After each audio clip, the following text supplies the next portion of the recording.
Hello everyone. कैसे हैं आप सब। स्वागत है आप सबका आपके अपने YouTube channel NCERT math with Akshay sir.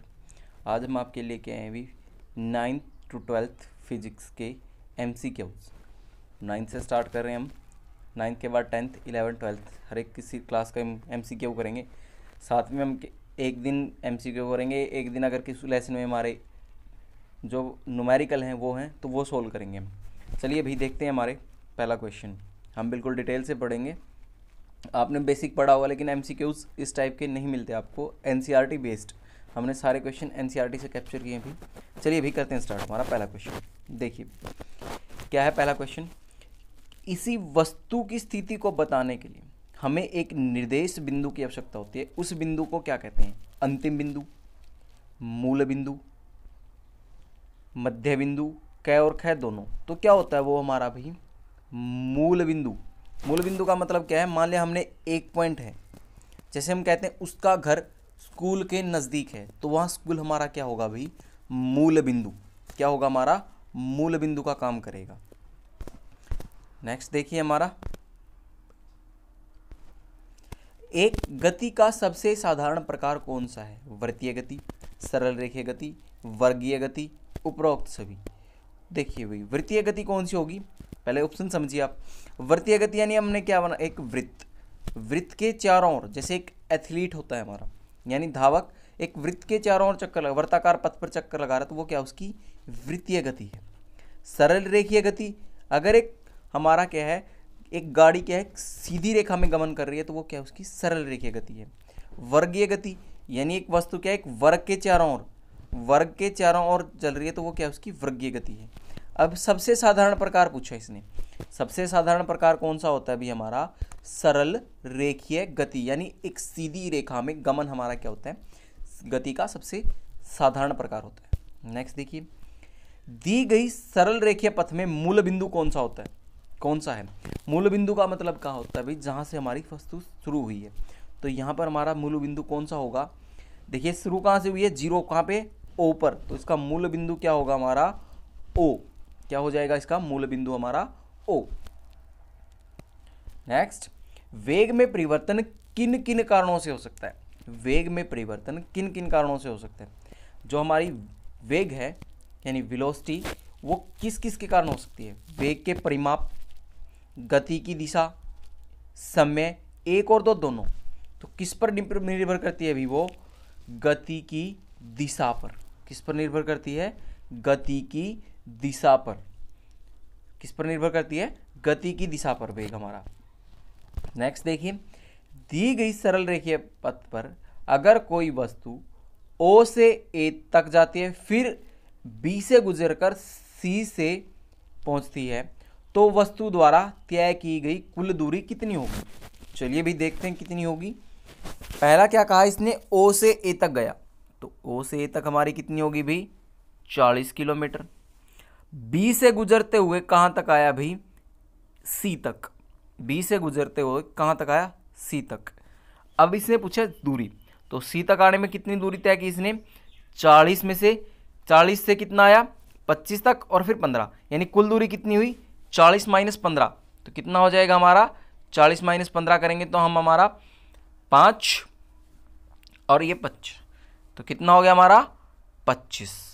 तो 40 में से 15 गया 25। अब देखिए कितना हो गया?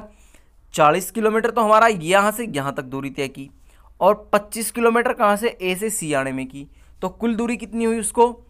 40 प्लस 25, तो कितनी आ गई हमारी? 65 किलोमीटर उसके द्वारा कितनी तय की गई? कुल दूरी तय की गई। नेक्स्ट देखिए हमारा भाई, वस्तु की प्रारंभिक और अंतिम स्थिति के बीच की न्यूनतम दूरी को क्या कहते हैं? देखिए अभी हमने पढ़ा दूरी। अब दूरी क्या थी?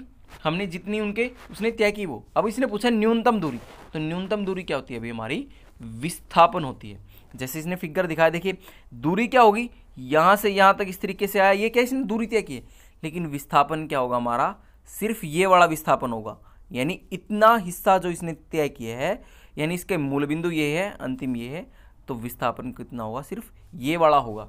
हमें इसने पथ से मतलब इसने किस रास्ते से आया उससे कोई मतलब नहीं है। हमने सिर्फ मूल और अंतिम बिंदु के बीच की दूरी ही देखनी है, वो क्या होगी? हमारी विस्थापन होगी।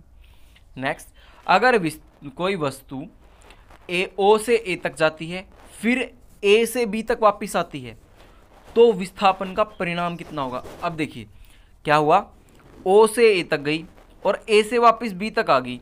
अगर हम दूरी की बात करते तो कैसे निकालते, 40 और प्लस में क्या है ये कितना होता, 5 10, तो ये 10, तो कितना किलोमीटर आती है। अगर दूरी की बात करते तो 50 किलोमीटर तक आती। लेकिन बात किसकी हुई, विस्थापन की। तो विस्थापन क्या होगा हमारा, ओ से ए तक गया, ए से बी तक आ गया। अब देखिए मूल बिंदु ये है और अंतिम बिंदु ये है, हमें पथ से कोई मतलब नहीं है, सिर्फ दूरी देखनी कितनी उनके बीच की, यानी मूल बिंदु और अंतिम बिंदु तो कितनी है 25। तो इसका विस्थापन कितना हो जाएगा हमारा 25 किलोमीटर हमारा क्या हो जाएगा, इसका विस्थापन हो जाएगा। नेक्स्ट देखिए, यदि प्रारंभिक स्थिति और अंतिम स्थिति आपस में मिल जाए तो विस्थापन कितना होगा, 1 2 0 4, तो कितना होगा भी विस्थापन 0 होगा। क्योंकि देखिए ये मूल बिंदु है, यहाँ से यहाँ तक गया और वापस यहाँ आ गया। अब इसने तो दूरी, इसके मूल बिंदु और अंतिम बिंदु के बीच की दूरी कितनी है, 0 है, तो विस्थापन भी कितना होगा 0, क्योंकि विस्थापन क्या बताता है, मूल बिंदु और अंतिम बिंदु के बीच की दूरी। तो ये इसका आंसर क्या होगा 0। नेक्स्ट देखिए हमारा, गाड़ियों में एक यंत्र लगा होता है जिसके द्वारा गाड़ियों द्वारा तय दूरी ज्ञात की जाती है। उस यंत्र को क्या कहते हैं, स्पीडोमीटर, ओडोमीटर, रेनोमीटर, उपरोक्त सभी। तो क्या होता है अभी वो ओडोमीटर होता है। क्या बताता है, दूरी को प्रदर्शित करता है, वो क्या बताता है, ओडोमीटर। नेक्स्ट, सरल रेखीय गति कितने प्रकार की होती है, 1 2 3 4, तो कितने प्रकार की होती है भी, सरल रेखीय गति हमारी 2 प्रकार की होती है। सरल रेखीय गति के प्रकार कौन कौन से हो सकते हैं, पहला एक समान गति, असमान गति, 1 और 2 कौन सी होगी, 1 और 2 दोनों, इनमें से कोई नहीं। तो क्या भी 1 और 2 दोनों हमारी क्या है, सरल रेखीय गति की प्रकार है। यदि त्वरण वेग की विपरीत दिशा में जाता तो उसे क्या लिया जाता है, धनात्मक, ऋणात्मक, 0, 1 और 2 दोनों। तो क्या होता है वो ऋणात्मक होता है। देखिए भाई कैसे, इसको हम एक्सप्लेन करते हैं। अब देखिए भाई, वेग हमारा क्या है, इस दिशा में है, यानी देखिए क्या है, वेग हम इस दिशा में जा रहे हैं और त्वरण क्या है हमारा इस प्रकार से, यानी एक्सेलरेशन। एक्सेलरेशन और जब वेग एक दूसरे के अपोजिट हों तो वो क्या होंगे भाई, हमारे ऋणात्मक होंगे। और जब दोनों एक ही दिशा में हैं तो वो क्या होगा, हमारा धनात्मक होगा। ठीक है भाई। नेक्स्ट देखिए हमारा, त्वरण का मात्रक क्या है, मीटर प्रति सेकंड, मीटर प्रति सेकंड दोनों एक ही हो गए, सॉरी, एक मीटर प्रति सेकंड है, एक किलोमीटर प्रति सेकंड। दूसरा क्या है, मीटर प्रति सेकंड स्क्वायर, किलोमीटर प्रति घंटा। तो इसका राइट ऑप्शन क्या होगा हमारा, मीटर प्रति सेकंड स्क्वायर। क्या है भाई, मीटर प्रति सेकंड स्क्वायर। देखिए मात्रक कैसे बना वो देखिए, हमें पता है वेलोसिटी किसके बराबर होती है भी, हमारी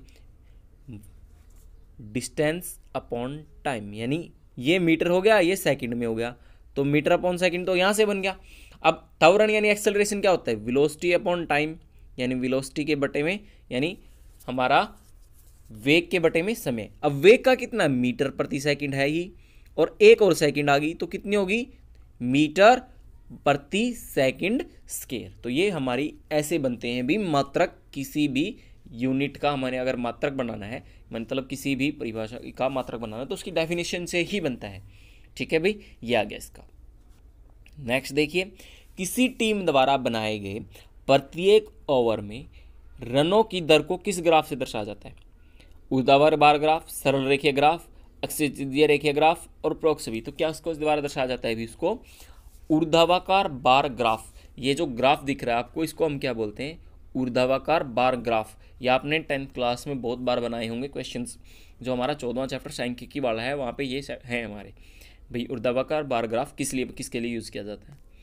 नेक्स्ट देखिए, समय के साथ किसी वस्तु की स्थिति परिवर्तन को किस ग्राफ द्वारा व्यक्त किया जाता है, समय के साथ किसी वस्तु की दूरी को, यानी कोई वस्तु क्या है, समय के साथ अपनी गति स्थिति बदल रहा है। मान लिया पहले समय में, एक समय में यहाँ पे थी, दूसरे समय में यहाँ पे थी, तीसरे में यहाँ आ गई, यहाँ पे क्या है हमारी समय है यानी टाइम, और यहाँ पे क्या है डिस्टेंस। तो हम किससे दर्शाएंगे उसको, दूरी चाल ग्राफ से, दूरी समय ग्राफ से, चाल समय ग्राफ से, वेग समय ग्राफ। तो किससे दर्शाएंगे अभी इसको हम? दूरी समय ग्राफ से। जैसे ये फिगर दे भी दिया हमें, जैसे यहाँ पे क्या दिखा रहा है हमें? टाइम दिखा रहा है नीचे, और यहाँ पे क्या हमारी दूरी, जैसे क्या है फर्स्ट में क्या है 20, जब 20 मिनट हुई तो कितनी दूरी तय की? 10 किलोमीटर। इस टाइप से हम क्या किसके द्वारा दर्शाया गया इसको? हमने दूरी समय ग्राफ के द्वारा। नेक्स्ट देखिए हमारा दूरी समय ग्राफ में दूरी और अक्ष को कौन से अक्ष पर प्रदर्शित किया जाता है? देखिए भी ये भी ध्यान रखना होता है, जरूरी होती हैं ये चीज़ें। वैसे तो मैथ में तो हम किसी को किसी ग्राफ के द्वारा दर्शा लेते हैं, किसी को किसी पोजीशन पर दर्शा लें, उसमें कोई फर्क नहीं पड़ता, लेकिन यहाँ इसके मायने हैं समय को एक्स अक्ष पर, दूरी को वाई अक्ष पर, समय को वाई अक्ष पर, दूरी को एक्स अक्ष पर, समय और दोनों एक्स अक्ष पर, समय और दूरी दोनों वाई अक्ष पर। देखिए भी इस बात का आपको भी पता है कि दोनों अक्ष पर दो चीज़ें कभी, एक अक्ष पर दो चीज़ें कभी नहीं आ सकती। दो ऑप्शन हमारे लास्ट के तो दोनों गए। उसके बाद हमारा समय को एक्स अक्ष पर, दूरी को वाई अक्ष पर। अभी जो हमने ग्राफ देखा था उसमें हमने क्या देखा था? समय कहाँ था? नीचे था, और दूरी कहाँ थी? इस तरीके से थी। यहाँ टाइम था, यहाँ डिस्टेंस थी। तो वहाँ से पता लग रहा है ये हमारा एक्स अक्ष होता है, ये क्या होता है? वाई अक्ष होता है। तो हमने क्या किया, यहाँ से पता लगा समय कौन से अक्ष पर आ रहा है? एक्स अक्ष पर, और दूरी किस अक्ष पर आ रही है? वाई अक्ष पर। तो ऑप्शन क्या हो जाएगा? ए हमारा राइट ऑप्शन हो जाएगा। नेक्स्ट, एक समान चाल के लिए समय के साथ तय की गई दूरी का ग्राफ कैसा होगा? सरल रेखा ग्राफ, बार ग्राफ, आरेखीय ग्राफ, एक और दो दोनों। तो क्या होगा हमारा भी वो एक? देखिए इसमें क्या कहा? एक समान चाल। एक समान चाल का मतलब क्या है? जो जिस साल से वो वस्तु पहले बढ़ रही है उसी अनुपात में वो आगे बढ़ती रहेगी। तो इसको क्या बोलते हैं? ये क्या है हमारी? एक सरल रेखा है। क्या? एक सीधी रेखा है। तो इस ग्राफ को हम क्या बोलेंगे? सरल रेखीय ग्राफ।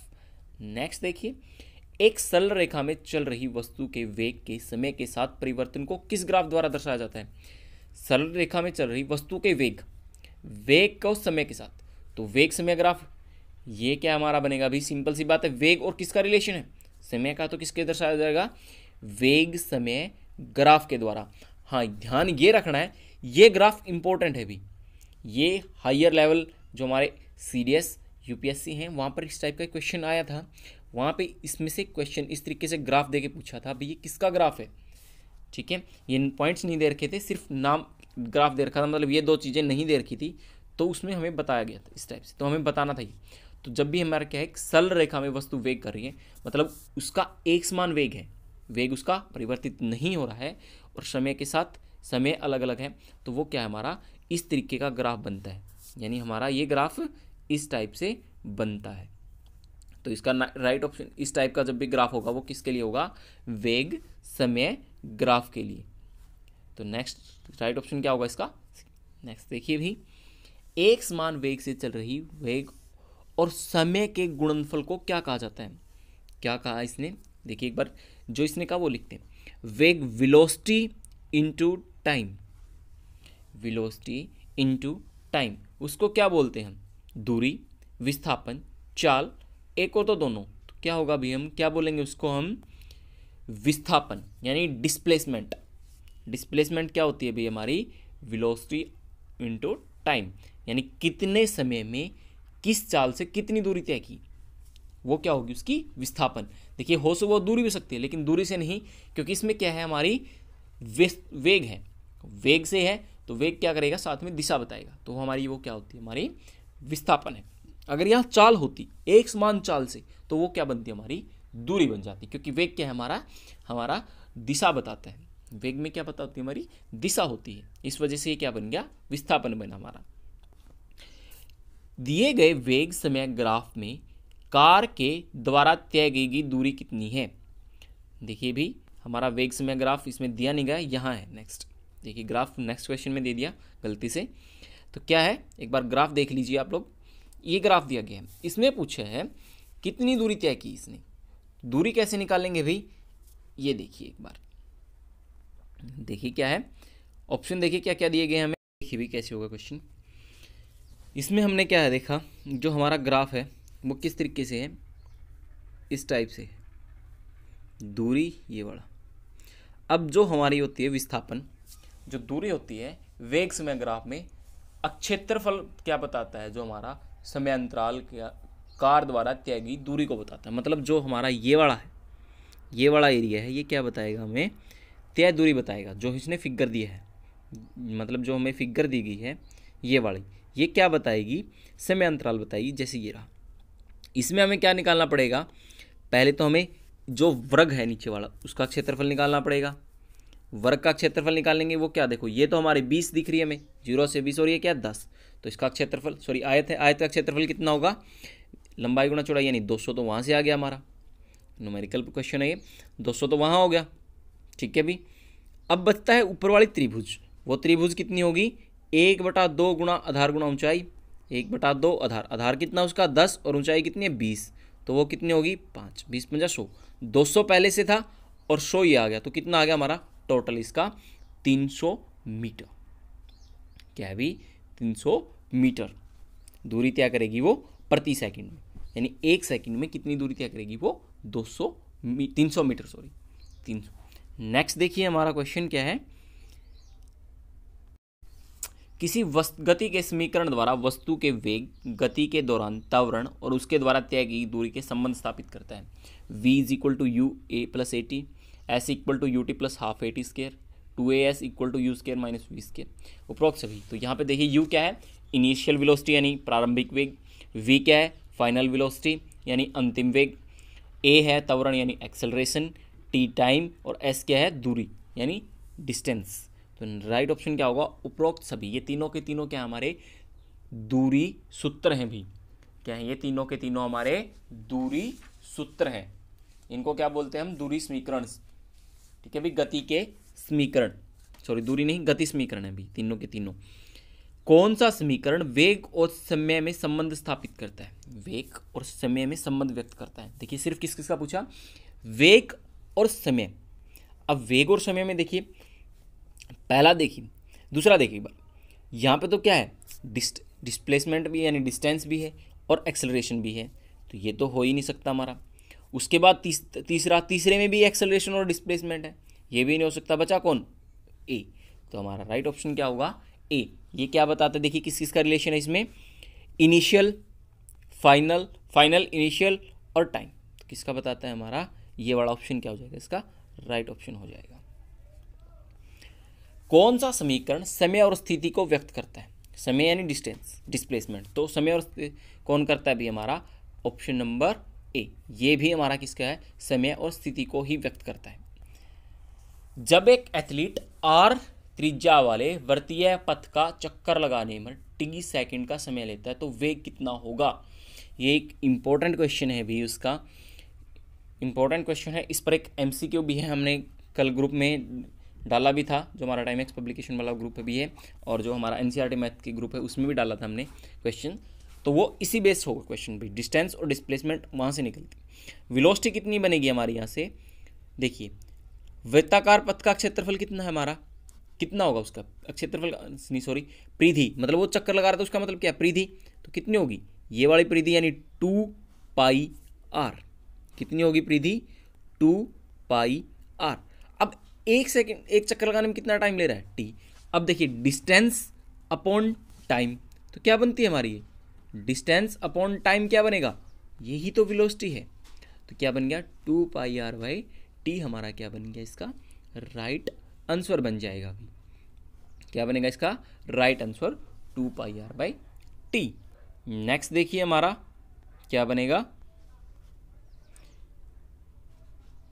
देखिए भी कौन सा समीकरण वेग और स्थिति में संबंध व्यक्त करता है, u बराबर है at², तो इनमें से कौन सा करेगा अभी हमारा, वेग और स्थिति का समीकरण हमारा कौन सा है, ऑप्शन नंबर 3 यानी ये वाला u 2as बराबर u² plus u² minus v² minus u², ये हमारा राइट ऑप्शन होगा। नेक्स्ट देखिए भाई, निम्न में से एक समान वृत्तीय गति कौन सी है, चंद्रमा तथा पृथ्वी की गति, उपग्रह की गति, ट्रेन की गति, एक और दो दोनों, तो एक समान वृत्तीय गति कौन सी होगी भी, एक और दो दोनों।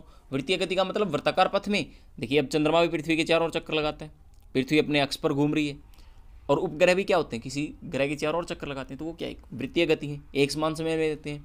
पृथ्वी अपना पूरा एक चक्कर कितने में, 24 घंटे में पूरा करती है अपने अक्ष पर, तो वो क्या एक वृत्तीय गति है। नेक्स्ट देखिए हमारा, आज के लिए इतना ही, मिलते हैं नेक्स्ट वीडियो में इसी चैप्टर के न्यूमेरिकल क्वेश्चंस के साथ, जो आपको कल मिल जाएगी भी, उसमें हम करेंगे इस चैप्टर के 10 एमसीक्यू यानी जो न्यूमेरिकल एमसीक्यूज होंगे वो हम क्या करेंगे ब्लैक बोर्ड पर यूज़ करेंगे। ऐसे नहीं करेंगे हम, वो किस पर करवाएंगे हमारे भी, आपको साथ में ब्लैक बोर्ड पर करवाएंगे, सोल्व करके दिखाएंगे भी कैसे करने। अगर आपको वीडियो पसंद आई तो चैनल को सब्सक्राइब जरूर करें और बेल आइकन दबा लें ताकि हर वीडियो का नोटिफिकेशन आपको मिलता रहे। आज के लिए इतना ही, थैंक यू।